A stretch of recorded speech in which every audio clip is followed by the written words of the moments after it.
All right, Shalom. First and foremost, I'm going to give all praises, honor, and glory unto Yahweh, Bahashem, Yahweh Shai, Bahashem, Hargudash. Double honors unto the apostles and the elders of Great Millstone. Peace and salutations to the Akim and to the elect that are scattered throughout the four corners of this earth, pushing this truth and faith and in all sincerity. I'm the brother Shema Allah from the GMS Youth Camp, and this lesson is going to be entitled, The Whole Duty of Man. Basically going into, we were put onto this earth to do the will of the Heavenly Father. Okay? And right now we know that we were called into this truth. And this has to remain the top priority, the main priority. We all got to always remember that we come last when it comes to this truth, when it comes to Yahweh Bashem Yahweh Shai, right? It doesn't matter what we got going on in this world. Right? No matter our family or, a wife or a child, you got to always keep in mind that this is first. We wasn't put on this planet Earth to do what the hell we wanted to do. Like I said, we already know that we was called. All right, we was called into this ministry to push this word and to publish this truth. All right, so that's what we have to do, and we got to keep focus on that. All right, and those that can't remain focused on that, and those that let other things get in the way and they let other things get entangled, right? Then you just won't be worthy, and that goes for everyone. All right, me included. Okay. This is a business by the heavenly. This is Yahweh by Yahweh Shai's business, and it has to be ran properly. All right, and he needs us to be attentive to it. So I'm gonna start here at Luke 14:16.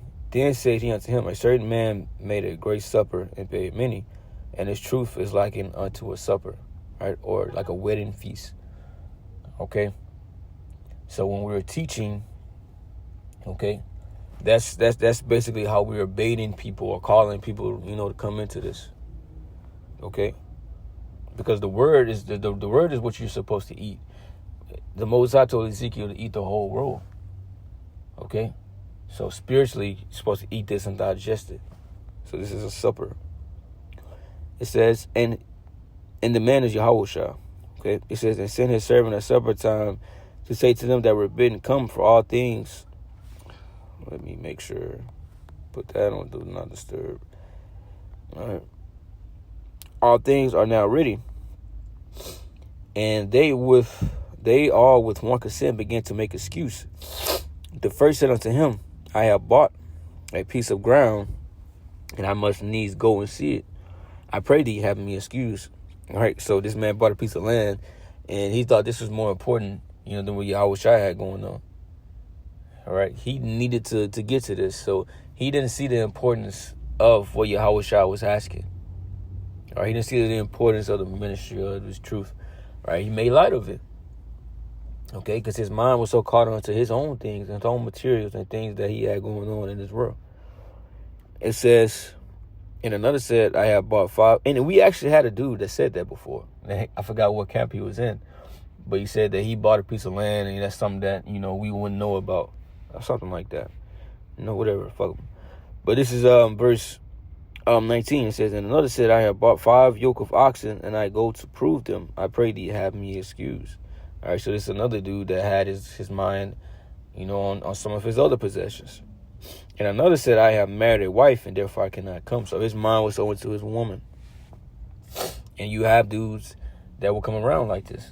All right, that they're just, they head is so far up their woman's ass that they can't think about nothing else. All right, they're following her wherever she go, whatever she say they willing to do. All right, always constantly worried about her and this and that, putting her before, the truth. Right, this place is no place. This truth is no place, right, for a person like that. Okay, it's okay to have a woman, all right, but you got to know the priority. All right, you can't make her the priority over the Lord. All right, we got a job to do, right, and we got to remain focused. And anything that's pulling our attention away from that, all right, it has to go. All right, what the Apostle Paul said, they who had wives be as you had none. It says, so that servant came and showed his Lord these things. Then the master of the house, being angry, said to his servant, go out quickly into the streets and the lanes of the city, and bring in hither the poor and the maimed and the halt and the blind. And this is what we are doing spiritually. And we were a part of that right before we came into this truth, right? We were damaged, right, in the spirit, right? We were dead bodies. Okay? And this truth is what fixed us up. It says, and the servant said, Lord, it is done as thou hast commanded, and yet there is room.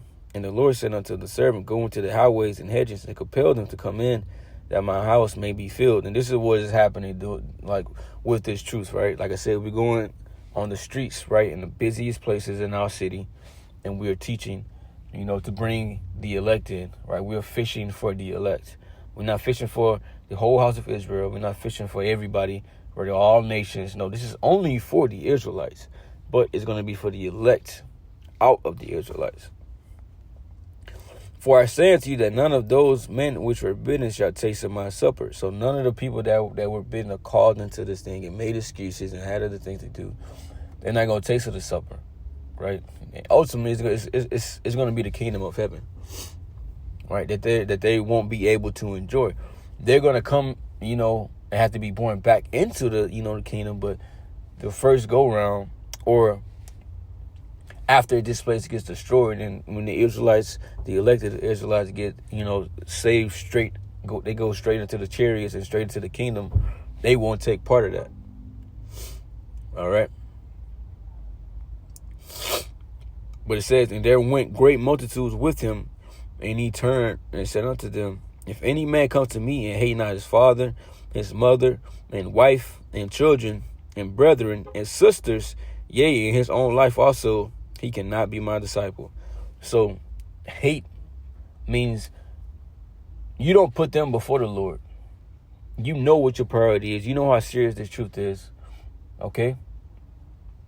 Anything you got going on, you don't put that before the Lord. That's what it means to hate, right? Or love less, right? You got to love the Lord more than anything you got going on here. That got to be your mindset, that he comes first. Okay? It says your own life. Like I said, so anything you got going on or whatever that may be important down here, right? You got to keep that less important. All right? Because it doesn't matter what you want to do. This has to get done, all right, regardless. All right? It's for our own salvation, all right? And the sheep, right, has to be fed. Right? And we got to make sure that we on point, right, to be able to teach the sheep. Okay? And to be able to lead others and, all of these things, right? But it said if you can't do that, you cannot be his disciple. So you won't make the cut. You won't fit if you cannot have this mindset. It says, whoever doeth not bear his cross and come after me cannot be my disciple, meaning dealing with the hell, right? And, each and every day that comes upon us. Just like the Lord had to deal with things, we got to deal with things. We got to go through the trials and tribulations, have our faith tested, and have our faith built up. We got to suffer. Okay? That's bearing that cross. So if you can't deal with that, then you can't be a disciple either. Because this all comes with it. It says, for which of you intending to build a tower, sit it not down first and count the cost, whether ye have sufficient to finish it. Right? Meaning, before we come to this truth, you got to say to yourself, are you really for this? Like, can you do this? Can you carry out this mission? Do you think you can endure to the end? The thing that the Lord is asking of us, do you think you can do those and fulfill those requirements? The thing that's going to happen, that may potentially happen to you, can you go through with that? You got to ask yourself all of these things before you come in. Because once you put your hands to the plow, you agreed. You entered into a contract with the Heavenly Father, right? With Yahweh and Yahushua. You entered into a contract saying that you agree, right? Just like the old covenant, all that you have said we will do.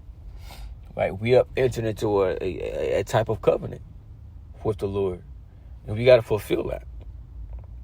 It's not going to be any going back. Oh, no, bro, I was just testing to see. No, you gotta decide that beforehand.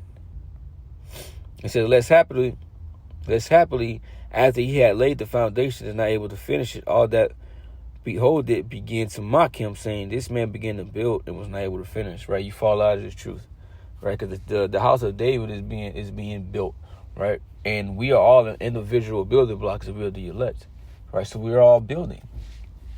And you started building and you fell out, right? However many years you were in, it's like you didn't wasted your damn time. You should have been doing whatever the hell you wanted to do in this world, than to come into this truth and then fall out, because now it's going to be worse on you. All right? And all of the works that you put in is not going to be remembered. That's what the scriptures say. Okay? To take this serious. Ecclesiastes 12:13, it says, "Let us hear the conclusion of the whole matter. Fear the Most High and keep his commandments, for this is the whole duty of man." So fear the Most High and keep his commandments. This is our whole duty. This is what we're supposed to do as Israelites. Our whole existence, right? It's supposed to be towards Yahweh Ba'ashem Yahweh Shai. That is why we're here. Even as a nation, this is what we're here for, to serve him. That's what Zion means. The Zion want a monument, right? Something that we're supposed to represent the Heavenly Father on the planet Earth. And when people look at us, they see the Most High in our actions and the way that we carry ourselves and all of these things. Okay? But the point is, this is the whole duty of man. All right? This is what we are here for. All right? So, hope that, was edifying. And with that,